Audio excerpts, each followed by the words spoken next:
Bismillahirrahmanirrahim. Assalamualaikum warahmatullahi wabarakatuh. Perkenalkan, nama saya Fardania Utaminingsih dengan NIM 2110210009 dan rekan saya yang bernama Lulu Lailatul Rahmat dengan NIM 2120210019. Di sini kami akan mempresentasikan hasil diskusi kami yang berjudul Konsep dan Teori Perkembangan Anak Usia Dini dengan mata kuliah Psikologi Perkembangan yang diampu oleh dosen pembimbing kami yaitu Bapak Muhtarom Magister Pendidikan Islam. Berikut teori-teori perkembangan anak usia dini. Yang pertama ada teori psikoanalisis, yang kedua teori psikososial, yang ketiga teori kognitif, yang keempat teori perilaku dan belajar sosial, dan yang terakhir teori ekologi. Baiklah, yang pertama saya akan menjelaskan tentang konsep perkembangan anak usia dini. Perkembangan atau development merupakan bertambahnya atau skill dalam struktur dan fungsi tubuh yang lebih kompleks dalam pola yang aturan dan dapat diramalkan sebagai hasil dari proses kematangan berkaitan dengan aspek kemampuan gerak, intelektual, sosial, dan emosional. Proses-proses psikologi ini meliputi proses kematangan, proses fisiologik, dan pengalaman memang berubah seiring dengan bertambahnya usia. Dengan kata lain, perkembangan berkenaan dengan berkembangnya kemampuan-kemampuan dan kemudian menghilang, serta nantinya akan muncul kembali pada usia berikutnya. Baiklah, di sini saya akan membahas tentang teori psikoanalisis. Teori psikoanalisis adalah salah satu teori yang membahas tentang hakikat dan perkembangan kepribadian yang dimiliki oleh manusia. Unsur utama dalam teori ini adalah motivasi, emosi, dan aspek kepribadian lainnya. Dasar teori psikoanalisis adalah mengasumsikan bahwa kepribadian akan mulai berkembang saat terjadi konflik-konflik dari aspek-aspek psikologis itu sendiri. Gejala tersebut biasanya terjadi pada anak-anak atau usia dini. Kemudian pendapat Sigmund Freud tentang kepribadian manusia ini didasarkan pada pengalaman-pengalaman yang dialami pada pasiennya. Yang pertama dalam teori psikoanalisis yaitu struktur kepribadian. Menurut Freud, kehidupan jiwa memiliki 3 tingkat kesadaran, yakni sadar, prasadar, dan tak sadar. Pada tahun 1923, Freud mengenalkan 3 model struktural yang lain, yakni id, ego, dan superego. Struktur baru ini tidak mengganti struktur lama, tetapi melengkapi atau menyempurnakan gambaran mental terutama dalam fungsi dan tujuan. Nah, yang pertama dalam struktur kepribadian yaitu tingkat kehidupan mental. Dalam tingkat kehidupan mental ini terdapat 3, yaitu sadar atau conscious, yaitu tingkat kesadaran yang berisi semua hal yang kita cermati pada saat tertentu. Yang kedua ada prasadar atau preconscious, tingkat kesadaran yang menjadi jembatan antara sadar dan tak sadar. Yang ketiga tak sadar atau unconscious, berisi tentang insting, impuls, dan drives yang dibawa dari lahir dan pengalaman-pengalaman traumatik yang ditekan oleh kesadaran dipindah ke daerah tak sadar. Kemudian yang kedua dalam struktur kepribadian adalah wilayah pikiran. Menurut Freud, kepribadian terdiri atas 3 sistem atau aspek, yaitu id atau aspek biologis, yang kedua ego atau aspek psikologis, dan yang ketiga superego atau aspek sosiologi. Untuk mempelajari dan memahami sistem kepribadian manusia, Freud berusaha mengembangkan model kepribadian yang saling berhubungan dan menimbulkan ketegangan antara satu dengan yang lainnya. Baiklah, kita akan membahas tentang 3 sistem atau aspek kepribadian yang tadi menurut Freud. Yang pertama, id atau disebut dengan Das Es. Terdapat naluri-naluri bawaan biologis atau seksual dan agresif, tidak ada pertimbangan akal atau etika, dan yang menjadi pertimbangan kesenangan. serta keinginan-keinginan yang diresepsikan. Yang kedua, ego atau das Ich. Kepribadian yang didominasi kesadaran sebagai pengaruh individu kepada dunia, objek dari kenyataan, dan menjalankan fungsinya. Yang ketiga, superego atau das Überuch, sistem kepribadian yang berisi nilai-nilai moral bersifat evaluatif atau memberikan batasan baik dan buruk sesuai dengan nilai masyarakat. Baiklah, selanjutnya dalam teori psikoanalisis yang kedua yaitu dinamika kepribadian. Menurut Freud, dinamika kepribadian adalah bagaimana dari energi psikis seseorang yang didistribusikan dan dipergunakan oleh das Es, das Ich, dan das Über-Ich. Freud mengungkapkan bahwa setiap energi yang ada pada manusia adalah berasal dari sumber yang sama, yakni makanan-makanan yang telah dikonsumsinya. Berdasarkan mekanisme menurut teori Freud disebut identifikasi, di mana energi tersebut diberikan dari das Es atau the It untuk das Ich dan das Über-Ich. Nah, di dalam dinamika kepribadian ini terdapat macam-macam insting.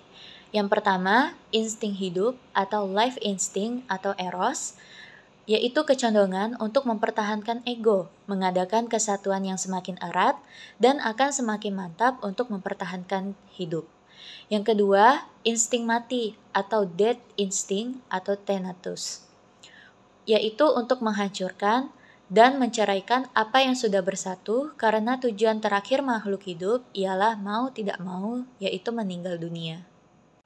Insting yang ketiga yaitu kecemasan atau anxiety, yaitu fungsi ego untuk memperingatkan individu tentang kemungkinan datangnya suatu bahaya sehingga dapat disiapkan reaksi adaptif yang sesuai. Nah, di dalam kecemasan ini terdiri dari 3 jenis. Yang pertama, kecemasan realistis, yaitu takut pada bahaya nyata yang ada di dunia luar. Yang kedua, kecemasan neurotis, yaitu ketakutan terhadap hukuman yang dapat diterima oleh orang tua atau figur penguasa lainnya yang diakibatkan oleh kesalahan orang tersebut. Yang ketiga, kecemasan moral, yaitu kecemasan kata hati ketika orang melanggar standar nilai orang tua atau figur penguasa lainnya. Selanjutnya yang ketiga dalam teori psikoanalisis yaitu mekanisme pertahanan ego. Berdasarkan teori psikoanalisis Freud, mekanisme pertahanan ego menjadi strategi yang digunakan seseorang untuk mencegah, mengurangi, dan meredakan munculnya kecemasan yang dialami seseorang. Terdapat 7 jenis mekanisme, antara lain yang pertama, represi, yaitu meredakan kecemasan pada dorongan-dorongan yang menjadi sebab ke arah ketidaksadaran seseorang. Yang kedua, sublimasi, yaitu meredakan kecemasan menggunakan penyesuaian pada dorongan primitif das Es. Yang ketiga, proyeksi, yaitu bentuk pengalihan dari tingkah laku yang bisa memunculkan kecemasan pada seseorang. Yang keempat, disclapement, yaitu pengungkapan dorongan yang bisa memunculkan kecemasan pada seseorang yang kurang bahaya. Yang kelima, rasionalisasi, yaitu bentuk kenyataan yang mengancam ego dengan alasan tertentu yang seolah-olah masuk akal. Yang keenam, mekanisme rasionalisi dibedakan menjadi 2, yaitu sour grape teknik dan sweet orange teknik. Yang ketujuh, regresi, yaitu menghadapi kecemasan dengan bertingkah laku tidak sesuai dengan perkembangan yang seharusnya dialami. Yang terakhir dalam teori psikoanalisis yaitu tahap-tahap perkembangan kepribadian. Yang pertama, fase oral atau oral stage, yaitu usia 0-18 bulan dengan mulut yang menjadi bagian sensitif rangsangan. Yang kedua, fase anal atau anal stage, di usia 18 bulan sampai 3 tahun dengan anus yang menjadi bagian sensitif rangsangan. Yang ketiga, fase falis atau phallic stage di usia 3 sampai 6 tahun dengan alat kelamin yang menjadi bagian sensitif rangsangan juga. Yang keempat, fase laten atau latency stage yaitu usia 6 tahun sampai pubertas terjadi dorongan seks yang bersifat tertekan. Yang terakhir, fase genital atau genital stage, yaitu pubertas sampai selanjutnya dan telah mengalami pematangan pada organ reproduksi. Mungkin itu saja yang dapat saya jelaskan pada kesempatan kali ini. Selanjutnya akan dijelaskan oleh rekan saya, yaitu Lulu Lailatul Rahmat. Yang kedua ada teori psikososial menurut Erikson. Teori psikososial merupakan motivasi utama manusia bersifat sosial dan mencerminkan suatu keinginan untuk berhubungan dengan orang lain. Teori Erikson ini lebih tertuju pada masyarakat dan kebudayaan. Ada beberapa tahapan perkembangan menurut Erikson, yaitu antara lain tahap pertama yaitu ada kepercayaan versus ketidakpercayaan.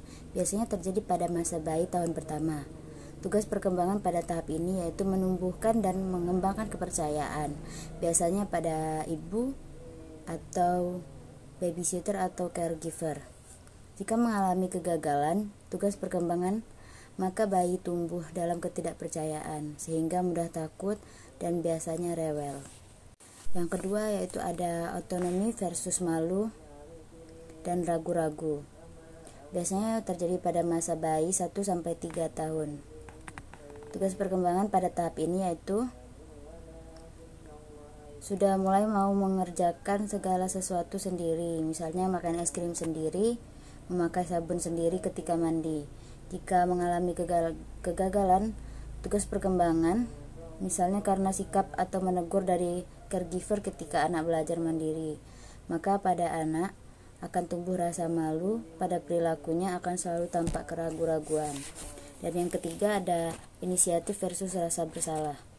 Masa perkembangan ini terjadi pada masa kanak-kanak awal tahun prasekolah 3-5 tahun. Tugas perkembangan pada tahap ini yaitu belajar memiliki gagasan atau inisiatif sendiri. Jika mengalami kegagalan tugas perkembangan pada tahap ini, maka anak akan tumbuh dengan penuh rasa bersalah sehingga tidak mampu untuk menampilkan dirinya dengan percaya diri. Yang keempat ada tahap kerja keras versus rasa inferior. Terjadi pada masa kanak-kanak tengah dan akhir usia SD, yaitu 6 tahun sampai remaja.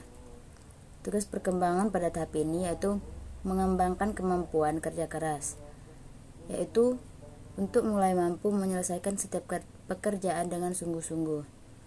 Jika mengalami kegagalan, maka akan tampak anak yang rendah diri atau suka minder dan tidak mampu menjadi pemimpin atau leader. Yang kelima ada identitas versus kebingungan identitas. Terjadi pada masa remaja umur 10 tahun sampai 20 tahun. Pada tahap ini biasanya anak mulai mengenali dirinya sendiri. Jika mengalami kegagalan pada tahap ini, maka anak akan bingung dengan potensi yang ia miliki atau bahkan identitas yang ia miliki. Dan yang keenam ada keintiman versus isolasi. Terjadi pada masa dewasa awal, yaitu umur 20-an sampai 30-an.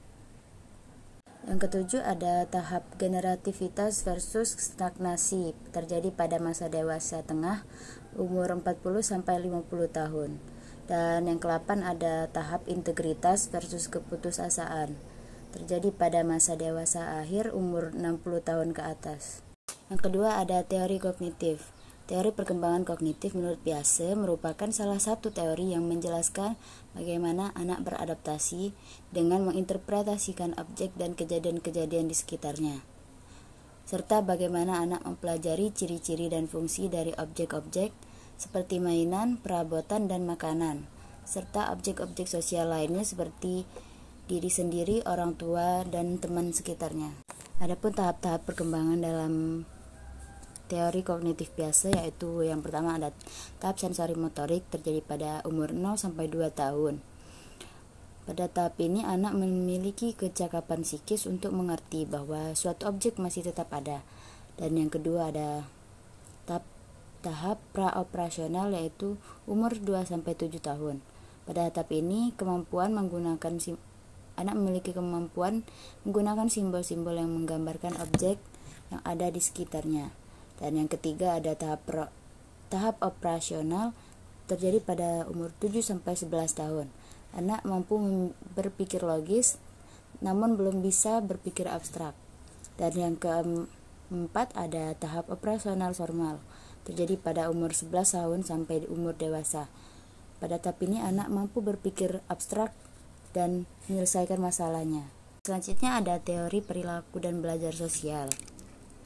Teori ini dikenalkan oleh Albert Bandura yang menekankan pada komponen kognitif dari pikiran, pemahaman, serta evaluasi. Teori belajar sosial menjelaskan bahwa perilaku manusia mempunyai interaksi timbal balik yang berkesinambungan antara kognitif, perilaku, dan pengaruh lingkungan. Pada teori ini terdapat 3 konsep yang menjadi dasar, yaitu 1. Manusia bisa belajar lewat observasi atau pengamatan. Yang kedua, kondisi mental berperan penting dalam proses pembelajaran. Dan yang ketiga, belajar sesuatu tidak menjamin perubahan perilaku pada seseorang. Ada beberapa cara agar teori sosial ini dapat berjalan efektif pada pembelajaran, yaitu 1. Ada perhatian. Pada pembelajaran anak harus memberikan atensi atau perhatiannya terhadap materi atau guru yang sedang menjelaskan pada saat pembelajaran. Lalu ada 2, retensi, kemampuan untuk menyerap hal-hal baru.